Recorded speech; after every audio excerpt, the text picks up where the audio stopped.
Hi guys! I just wanted to make a video when a few people hop on here and see a few things. People should be hopping on any moment. Well, anyway, I guess I'll get started, and then when people hop on, I hope you guys loved the pictures of my family today. It was so much fun seeing them all, and it was definitely, something that was needed, and especially when it has been so long since I've seen a lot of my family. And so I got asked to make this video today, and it was about what I feel personally the hardest part or dealing with Turners, or the hardest thing about Turners. And to me, honestly, I wanted to make a live on that because there's so many things I think that people overlook when they just think about Turners as a general topic. So, you got the medical side, you got the mental health side, there's so many different sides, but it's like the hardest to deal with, honestly. I personally believe that if you take it one day at a time, everything's going to be okay. Like, I'm 100% firm believer in that. And, oh, thank you. Yeah, she's adorable. She's my baby girl. I love her to pieces. She's my cousin. Yeah. Anyway, so to me, the hardest part I would have to say, I don't know, because see, this is my problem, is I think all of it, honestly, is hard. I do think that, but it's how you think about it, though. Like, if you go in thinking negative about something, it's going to be worse, But if you take it day by day, it's a little bit easier to bear, a little bit easier to deal with, essentially. And when you talk about Turners and, let's say, the mental health part, well, the hardest about that is when you have anxiety and you can't express why you have it, or you can't even express that you have it sometimes because it's so bad, and you're just so tired. And so, that's really hard. And then it's hard to want to wake up in the morning sometimes, but you do it and you push yourself and it's fine. And then, but then there's the medical side. Well, it pretends if you're good with shots. Like, the shots didn't really bother me as long as my mom was doing them, for the most part. I was good with that. I would say the biggest struggle I have would be operations, surgeries. That would be my biggest issue. And I know I'm 25, I shouldn't really be as big of a baby, I guess, about this type of stuff, but I've came a long way. However, I'm not there yet. And I, with surgeries, I just have so much anxiety. Like, I'll be bawling my eyes out, crying. Like, I hate it, because I know it can go wrong. I know what goes into it, and I think that kind of messes with me a little bit too with it. And then on top of that, like, I watch it, and that, I love it. That medical stuff, it intrigues me. I watched this whole operation, like you see on my arm right there. I watched that whole operation the whole time. After a local anesthetic, I literally thought it was so cool. I had my head turned like this the whole time, like, just watching. So I felt like that was really cool. So, like, it's really fun, medical stuff. However, with surgeries, when I'm put to sleep, I struggle so bad with that. So I would have to say that would be my biggest downfall with Turners, but is dealing with that particularly. But, I just take things day by day. It makes things so much easier.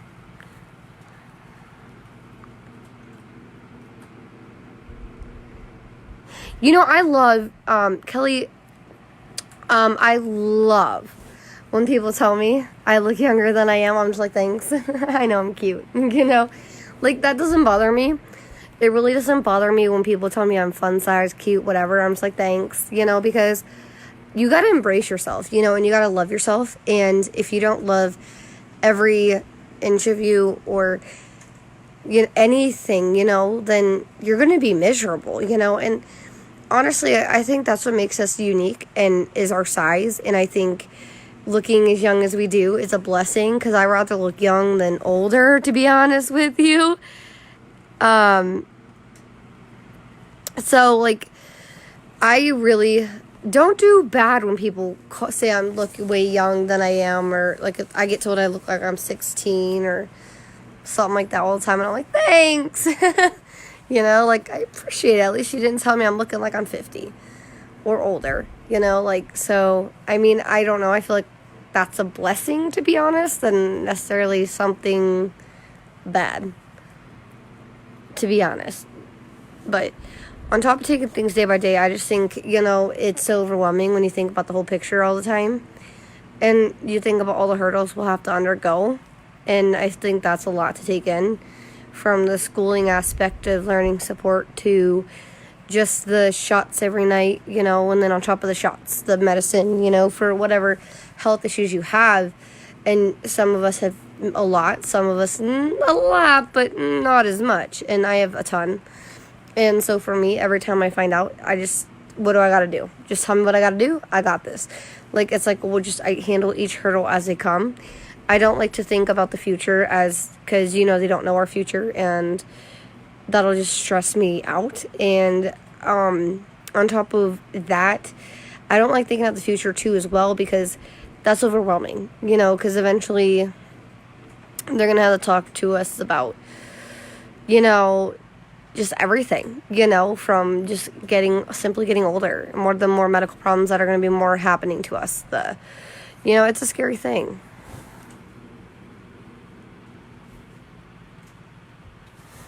Yeah, it's so funny. Hi, Carly. It's my little sister, guys.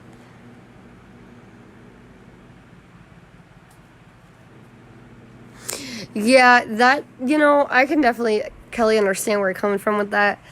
To me, though, I just tried to, like, brush that off and just be like, yeah, like you think. And then I just, like, look at if I get told I look like the youngest sibling, I'll be like,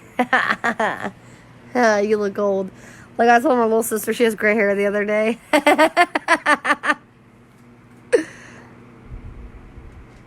That's awesome. But yeah, I mean, it's just honest to gosh how you handle it and what you think about things that actually help you or take down, you know. It's how you take people's reactions. Like, you got a disease. Like, you know, when you're in school, some people are like, you got a disease? Ew, stay away from me, you know. But they don't know, like, they can't get this. They can't, you know. And then you think of a disease and you think, you know, like, when you're kids, you're like, ew, what is that? You know, because they're not understanding. And then, but it's like, no, you can't get this. I'm pretty sure you can't get this because, one, you don't look like me, you know. But I mean, that's how you handle that. Okay, so if you can manage through that, and if you can take it day by day with the shots, and then after you take it day by day with the shots, and I gave myself my shots, and my mom would watch me. I started at like 11, I think. I was 11 years old. No, or was I 10? I was somewhere around them giving my own shots. Yeah, and you know what? We're so blessed by the youngness looking that we are. I love it. Because pretty soon my little sister's going to look like she's ancient compared to me. It'll be hysterical.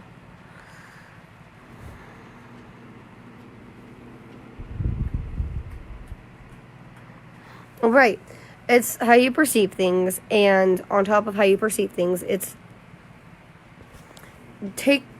I guess the best advice I have for parents with girls with Turners from what I've gone through, and again, everybody goes through something different because each case of Turners is different, but my best advice is to just listen, because sometimes it's hard for people with Turners to like express themselves a lot and like what they're thinking, what they're going through, and explaining their anxiety about something. But I'm one that I'll ask 1,020 questions, and I don't care how many times I have to ask something to understand something. I'll keep asking over and over again until I understand, you know. And I guess that's a frustrating quality about me, but I will.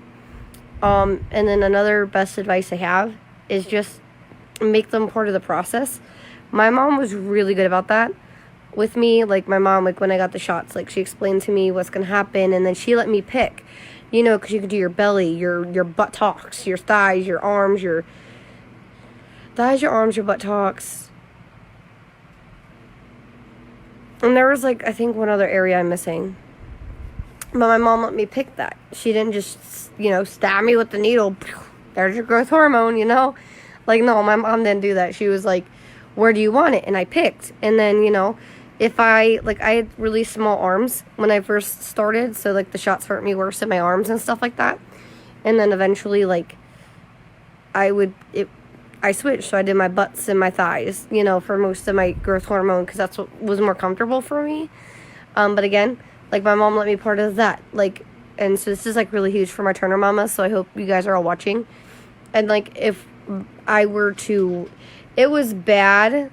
Donald, no! No, buddy. Come here. Thank you. If I was getting a surgery done or procedure, my mom would sit there and make the doctor explain it. But then my mom would also explain it to me. And then, like, for example, when I had the colonoscopy, I was super scared. So my mom had me call my grandpa. And my grandpa explained exactly what was going to happen again to calm me down, to let me know what hurt, because I was used to things hurting me, you know. And just because I was used to things hurting me, you know, you get scared because you're just like, how much pain is this? Can I, you know, there's so many thoughts going through your head. I was 5.5 when I got diagnosed. You know, so that's definitely a huge thing, I think, as well. And I think a huge part, too, that helps, and my best advice when it comes to schooling is just be honest. If you don't understand something, if you know something specifically, or that your kid would grow from and help and prosper in school. Like, my mom was very good with that. She got me everything I could ask for and more. Like, I got more time on testing. I got different classroom for most of it. And then, and they didn't time me on tests. I mean, some of them they would if I could. And the teachers were really great about that. And that's, like, you know, the teacher's part, not like our parents' parts or anything like that. You know, so it's, so that was a big deal. You know, that's something different. So, and the hardest part about schooling with me was friends, I think, would be the most difficult for me. You know, because I had, as my mom told you guys, I had 2 birthday parties I can remember off the top of my head where nobody showed up. Or maybe one person. And that's hard, you know, for my mom, probably a parent, like my mom, to watch and stuff like that. So, you know, but that was the hardest part for me with that schooling area, you know. But again, I tried not to let it affect me, you know. Like, I always just, like, move past it and try to brush off and laugh about it, because that's just me. And then, you know, like, you go to the doctor's appointments, and it's like, well, how do you help your kid, or how do you take that? I take everything with a grain of salt. And what I mean by that is I try not to overthink what the doctors are telling me, so I don't get scared. You know, like, they told my mom when they found out I was diagnosed with Turner, they told my mom, do not look it up. Let us tell you what it is. Let us do the steps together, essentially, you know. And each doctor's appointment, my mom let me know what doctor it was, which was really good for me. And I had favorite doctors. And Dr. Shashadri and Dr. Levy were my favorite all-time doctors. And you guys have met Dr. Levy twice. Thank goodness, twice. And she was amazing. I loved her doctor's appointments. And I would be upset, actually, when I would have a doctor's appointment and it wasn't them, but one of those doctors, you know. So that kind of helped, too, along with the process. And, you know, like, when it came to estrogen, and I got a funny story for you guys. So have you guys all watched The Longest Yard, you know, with, like, Adam Sandler and everything like that? Have you guys ever watched that show? Well, if you did, there's a part in there where they switched the guy's pills to estrogen. One of the guards' pills to estrogen. And I knew that. I didn't know what it was, of course, before that, but it was estrogen, right? But they just referred to it in the movie as the girl pill.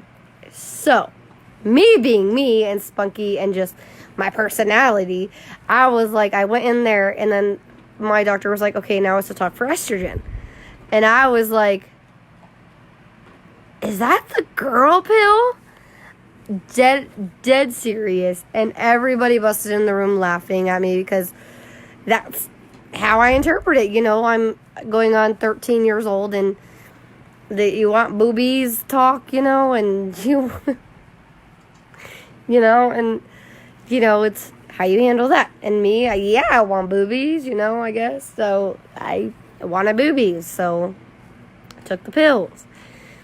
And then the birth control one, that would be the one that was the hardest, you know, because I have IBS. So, like, when I got my first period, like, the cramps to me, like, I didn't really take them as cramps, you know, for your period coming. So, in the middle of dance class, I ended up getting my period. That was kind of funny.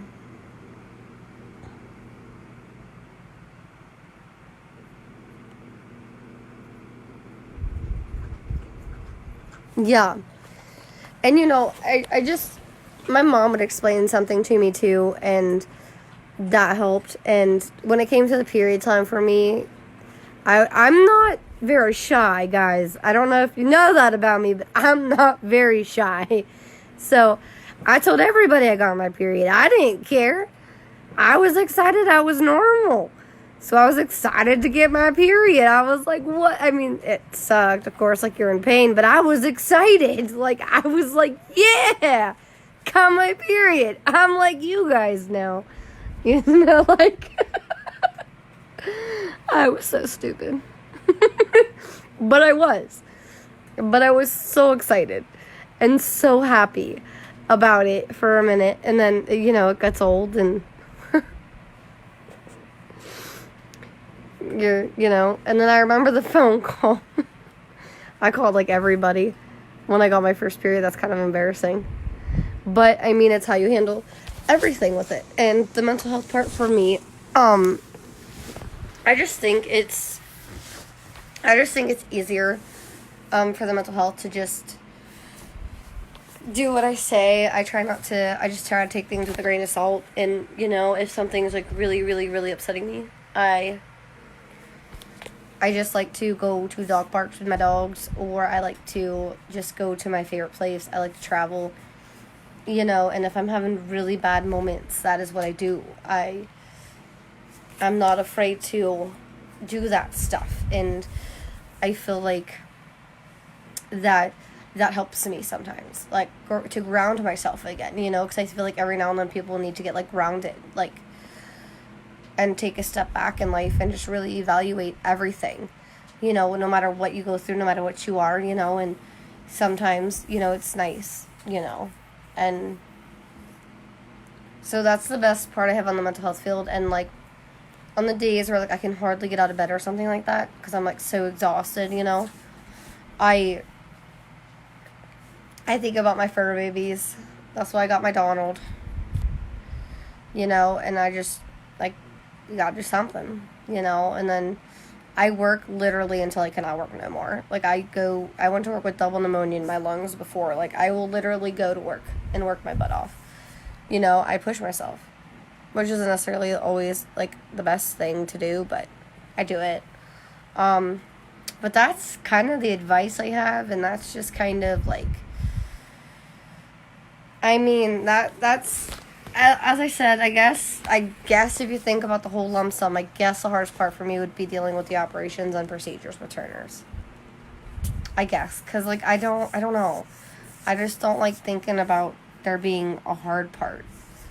I just like to take things at a time when they hit, no matter what it is, it'll calm down. There's always a solution. And that's how I think about it. If you find out there's a health problem, well, guess what? They know what it is now, so the next step, fix it. Alright, guys. So, I'm going to get off here. I just wanted to do this live for my Turner Syndrome sister who asked me for this. And I hope I was able to give you some helpful advice tonight. If you ever want me to do a live, just message me. I love you guys. Bye.